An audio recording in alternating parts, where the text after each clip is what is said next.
Jelajahi cara baru mendapatkan informasi. Download Metro TV Extend sekarang. Hari ini penyidik Jampitsus Kejaksaan Agung menjadwalkan pemanggilan terhadap mantan Menteri Perdagangan Muhammad Lutfi. Namun yang bersangkutan menyatakan tidak hadir dan meminta penjadwalan ulang. Untuk informasi selengkapnya kita langsung bergabung dengan reporter Sisilia Sinabariba dari Gedung Kejaksaan Agung Republik Indonesia. Sisilia, kapan Kejaksaan Agung akan menjadwalkan ulang pemanggilan terhadap Muhammad Lutfi? Iya Reza, sampai saat ini pihak dari Kejaksaan Agung belum merilis kapan waktu untuk pemanggilan dan juga pemeriksaan kembali terhadap mantan Menteri Perdagangan Muhammad Lutfi. Namun dipastikan pihak dari kuasa hukum yang bersangkutan sudah menyerahkan pemberitahuan dan juga permintaan untuk dilakukan penjadwalan ulang pemanggilan.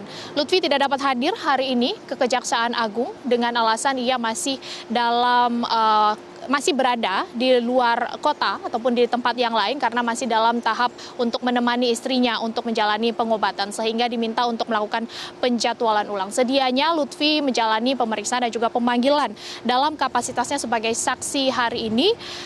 Karena pihak Kejaksaan Agung juga sudah mengirimkan surat untuk pemanggilan terhadap Lutfi sejak 27 Juli 2023 yang lalu. Lutfi diperiksa dalam kapasitasnya sebagai saksi untuk dugaan tindak pidana korupsi pemberian izin ekspor CPO atau crude palm oil atau minyak kelapa sawit mentah berserta dengan produk turunannya pada periode Januari 2021 hingga April 2022. Ini adalah periode ketika Lutfi masih menjabat sebagai Menteri Perdagangan. Karena diketahui Lutfi menjabat sebagai Mendak itu dari periode 2020 hingga 2022. Dan pada tahun 2022 sempat terjadi kelangkaan minyak goreng dan ada sejumlah kebijakan yang kemudian dikeluarkan Lutfi ketika ia menjabat sebagai Menteri Perdagangan.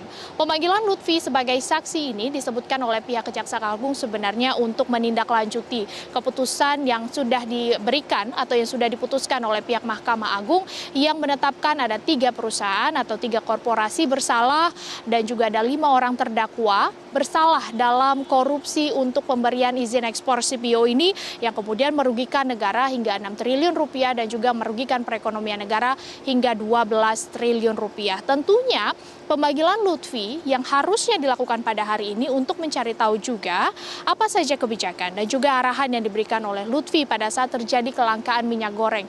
Mengapa kemudian ada 3 perusahaan besar yakni PT Wilmar Group, kemudian Permata Hijau Group, Musimas Group, dan juga 5 orang terdakwa termasuk salah satunya adalah mantan Direktur Jenderal Perdagangan Luar Negeri Kementerian Perdagangan yang dinyatakan secara sah dan meyakinkan melakukan pemufakatan bersama-sama yang berujung pada kerugian negara.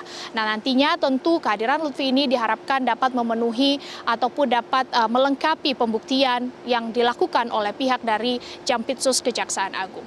Reza. Ya, Sisilia, lalu apa yang sebenarnya poin-poin apa yang sebenarnya hendak digali penyidik dari Muhammad Lutfi?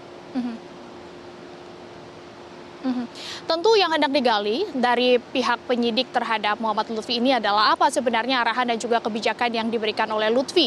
Karena pada saat terjadi kelangkaan, Reza, di tahun 2022 yang lalu Lutfi sempat mengeluarkan kebijakan terkait dengan domestic market obligation atau DMO dan juga kebijakan lainnya. Apakah kemudian kebijakan atau arahan yang diberikan Lutfi ini ternyata beririsan dengan dugaan tindak pidana hukum? Inilah yang hendak dibuktikan dan juga dipastikan kembali oleh pihak dari penyidik Kejaksaan Agung sehingga bisa mendudukan lebih lanjut mengenai perkara dugaan korupsi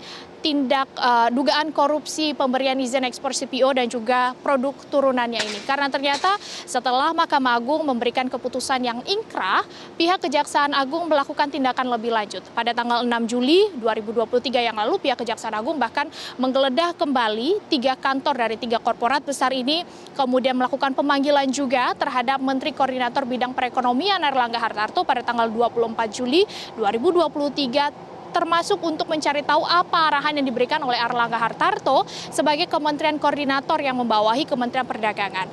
Dan terbaru pada tanggal 17 Juli 2023 yang lalu, Kejaksaan Agung juga turut memanggil ada 2 pegawai dari Kementerian Perdagangan, termasuk ada Kepala Biro Hukumnya dan juga 1 pegawai dari Kemendak. Nah, nanti kita akan menunggu, Reza, kapan penjadwalan ulang akan dilakukan oleh pihak dari Kejaksaan Agung sehingga nantinya apa yang hendak digali dari Muhammad Lutfi sebagai mantan Menteri Perdagangan ini bisa terlihat dan kasus ini bisa lebih jelas lagi terlihat di publik. Kembali ke Anda, Risa. Baik, Sisilia Sinabariba melaporkan langsung dari Gedung Kejaksaan Agung Republik Indonesia. Cara mudah mendapatkan informasi dengan satu sentuhan jari. Download Metro TV Extend.